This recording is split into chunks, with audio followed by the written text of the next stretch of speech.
Hey guys, welcome back to the show, and on this episode, I'm going to be showing you why I think this is the worst Birdemic movie out of all of them. Now, I've already covered the first two movies, and what amazes me about this movie is that it's been over 10 years since the first Birdemic, and this movie is basically the exact same thing. I really don't know what the point of even making this was. It's not like there was more of the story to tell. There was barely even a story to begin with. And it's funny because after watching this new installment, I can actually look back and say, well, at least the second one had some things in it that were different. That doesn't mean that they were well done in any way, but they were different. The only thing new here is that we have some drone shots. It actually feels like director James Wynn got a drone and decided he was going to wear it out. He was going to use it in pretty much every scene, which wouldn't be that bad, but it's mostly the same type of shot again and again and again and again and again. The beginning of the movie features some footage that's almost enough to make you start thinking, holy crap, maybe James has really taken some steps forward since the last movie, which was a decade ago. But then reality hits and you are bombarded with technical mistakes that have somehow carried over from the last movie and the movie before that. Terribly inconsistent color grading, overexposed shots, underexposed shots, long shots of nothing, shots where the background is in focus instead of the characters, which I find kind of hard to do these days. It has never been easier to set focus on someone's face with digital cameras. A lot of cameras will just do it for you. This camera that I'm using right now, this is automatically tracking my face and will adjust the focus accordingly. So the movie starts at Santa Cruz Beach, and right away you can see what I'm talking about. The color grading varies wildly from shot to shot. It's crazy. What the hell is going on here? I would say that each shot is like a box of chocolates.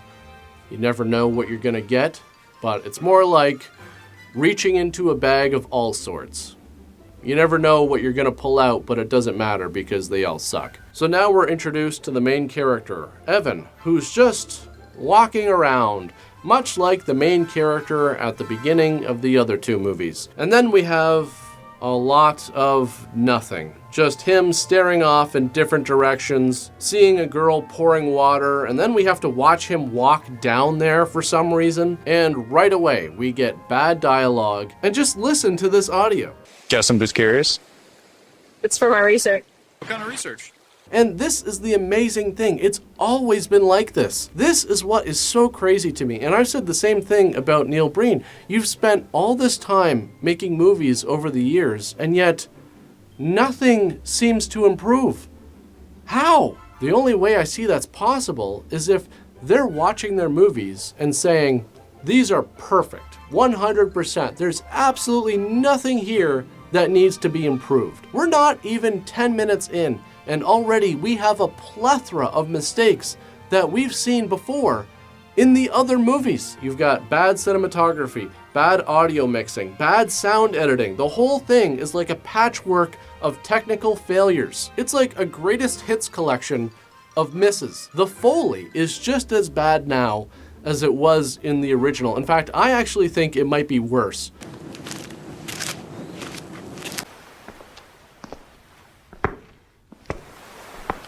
You have an actor who flubbed a line here, and yet you still use the take. Any chance you'd want to go up to the pier, maybe grab a bite to eat? Did you only take one?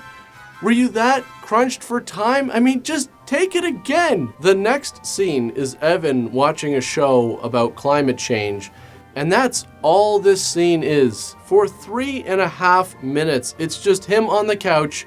It's the same few camera setups with the same jerky camera movement over and over. And once again, you couldn't even match these up. Just look at the contrast in these three shots. Okay, so the next scene is where Evan goes out on a date with this girl, Kim, and they talk about how climate change is affecting the acidity of the seawater. And I'm just gonna tell you right now, this is the entire movie, which shouldn't come as a surprise. I mean, the other two movies tried to deliver an environmental message as well. And if that's the point that James wants to make with his movies, that's fine, go ahead.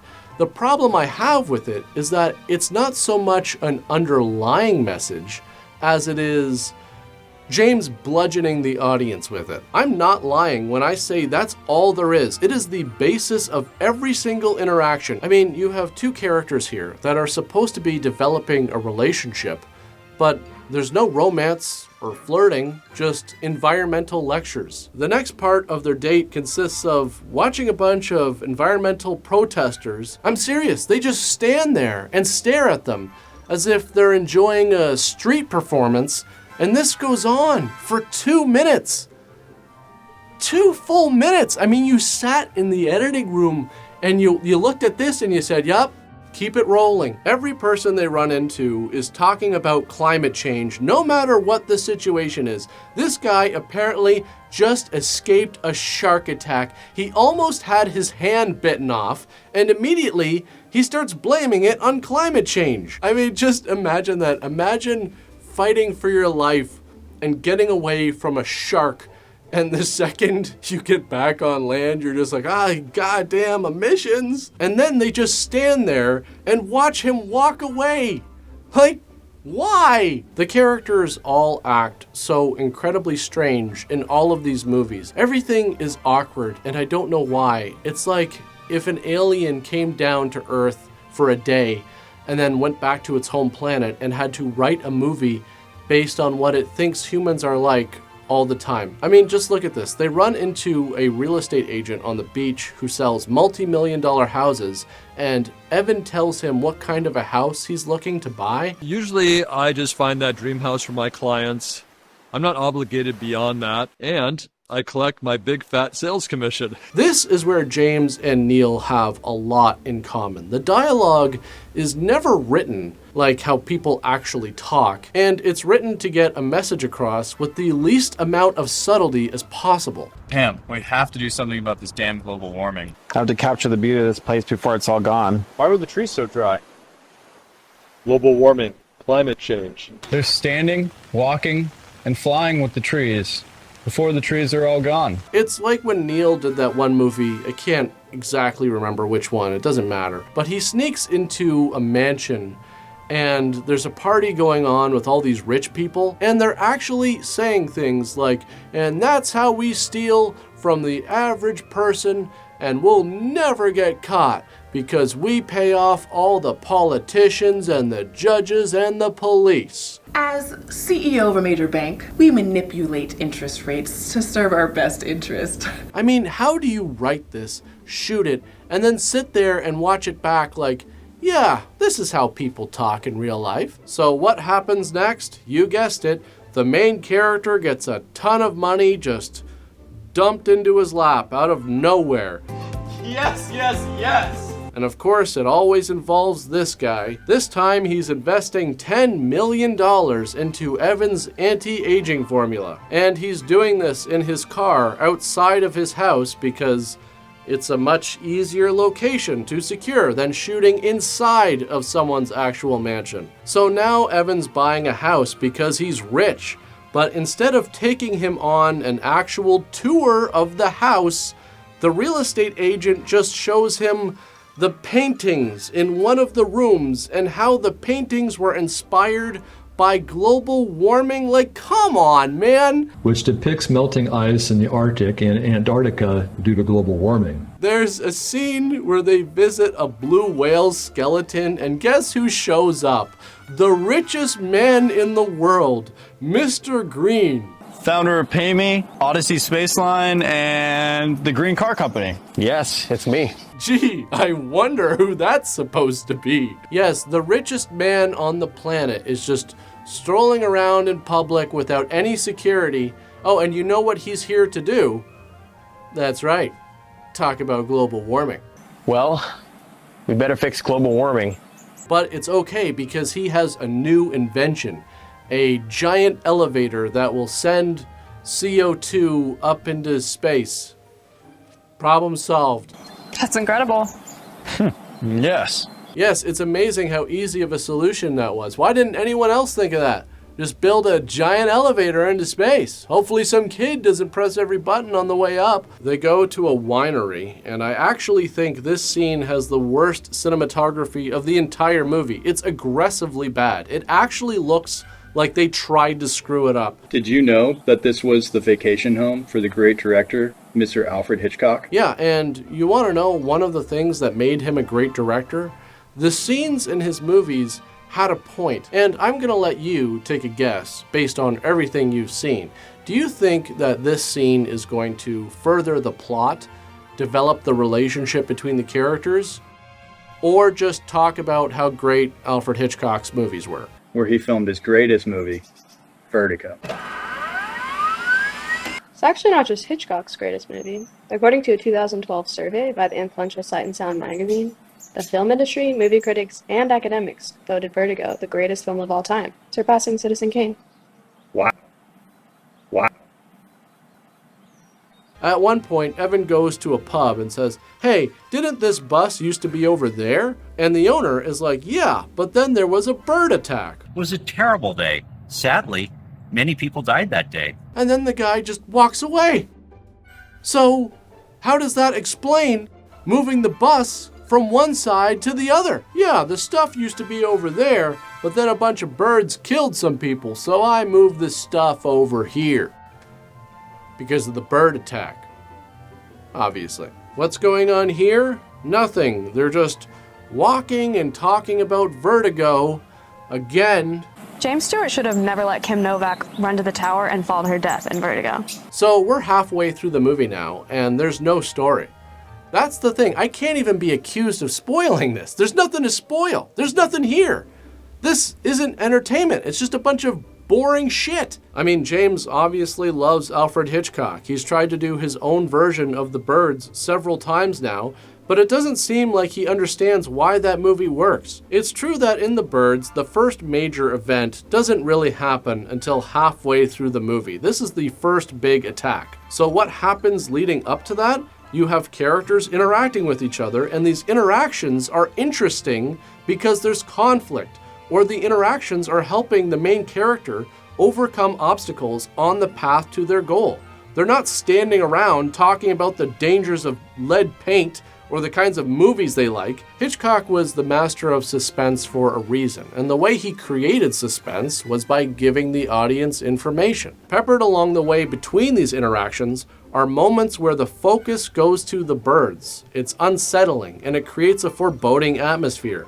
The movie is building towards something. Hitchcock also believed that a great way to create suspense was to not only give the audience information, but to give the audience information that the characters don't have. An example of this in The Birds is the scene outside of the school. Melanie is waiting outside while the crows are landing on the jungle gym one by one. The film keeps cutting back and forth as more crows arrive, and Melanie is totally unaware of what's happening behind her. There's no sound except for the kids singing inside of the schoolhouse, and it's not until the very end that she notices a crow flying overhead, and by then, the entire jungle gym is covered. It's a sequence that lasts almost 2 minutes, but it's incredibly effective at creating suspense because it's not only constantly giving us information that the character doesn't have, it's also reminding us that the character is unaware.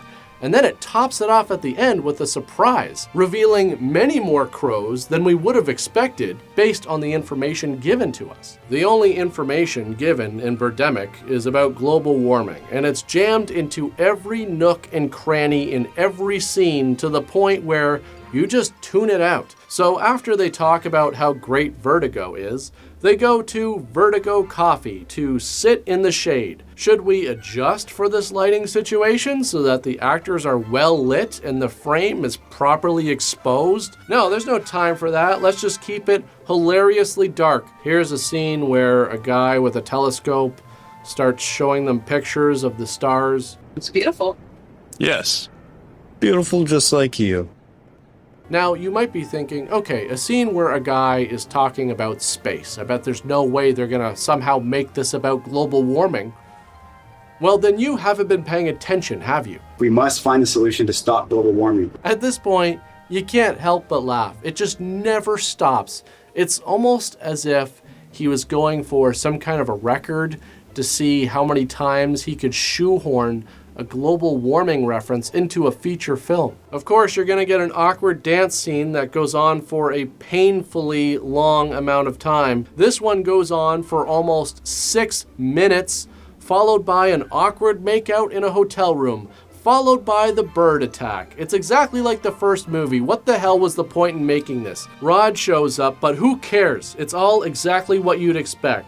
Incredibly lame shots of people fighting horrible CG birds. And you even have simple editing mistakes, like these birds accidentally appearing in the frame right before. And just like the other movies, all the same problems are here, like people shooting their guns but they don't use enough muzzle flashes. Somehow this all manages to be worse than it was in the other movies, and I didn't even think that was possible. They get pulled over by some climate scientist so that he can tell them about how global warming is causing all of this and that nothing can be done to stop it anymore. Are you sure there's nothing we can do?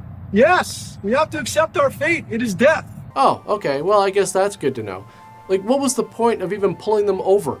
So spend a lot of time with each other, make love, have a lot of sex, be nice to everyone. And the best way to be nice to everyone is to have sex with everyone, obviously. So you might as well get started right now. Because as I said, we don't have a lot of time left. We're going to die. So my place is right there. You can do it at my place, and you'll all do it together, and even I'll join in. It'll just be like one big crazy thing. Yeah, that sounds fun. You guys don't seem that excited though. And then at the end, the birds just leave for some reason, just like in all the other movies. Birds are giving us a second chance.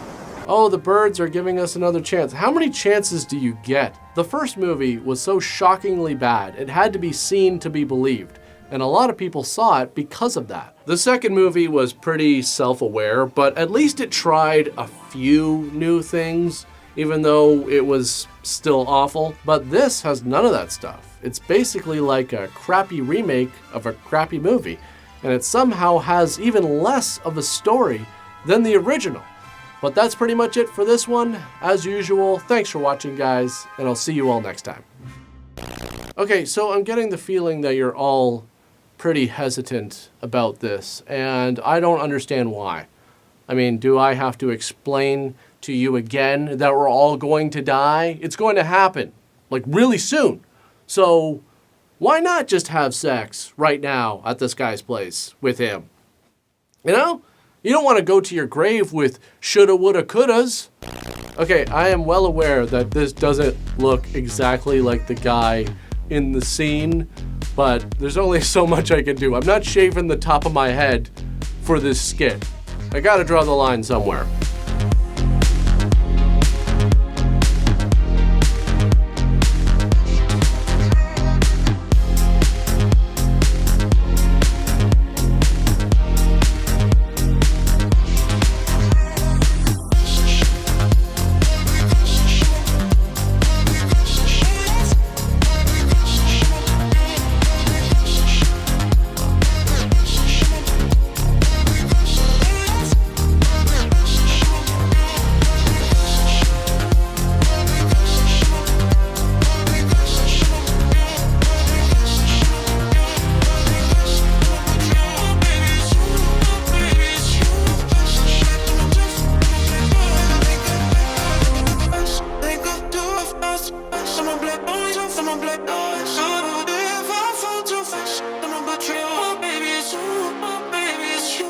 Someone black, oh, someone black, oh, so if I fall too fast.